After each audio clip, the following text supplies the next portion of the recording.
দর্শক, কুয়াশাচ্ছন্ন সকাল, সুন্দর একটি গ্রাম যার পাশ দিয়ে বয়ে গেছে নদী এবং নদীর উপরে দেখবেন সবুজ অরণ্য।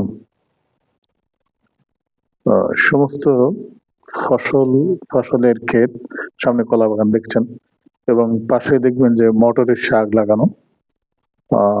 তারপরে দেখতে পাচ্ছেন নানান রকমের ফলজ গাছ। এই পাশে আরেকটু ঘোরায় দেখলে দেখা যাবে যে এইখানে মরিচ লাগানো, তারপরে গরু খাবারের জন্য গরুর ঘাস। ওই পাশে আপনার লায়ের বিশাল একটি মাচা, অনেক বড় করে লাগানো আর কি।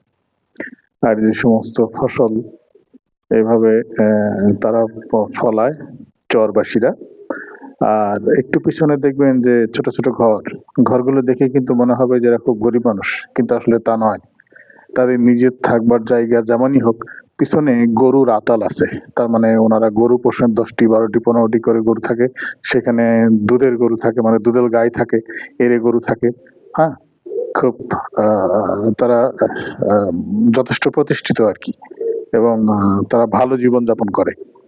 তাদের ছেলেমেয়েরাও পড়াশোনা করে এবং তারা খুব পরিশ্রমী। এই চরকে আপনার ফসলের ক্ষেতে রূপান্তরিত করে তারা বেশ এগিয়েছে আর কি।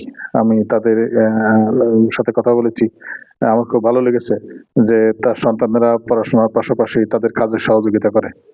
ধন্যবাদ। দেখা হবে আবার কোনো ভিডিওতে।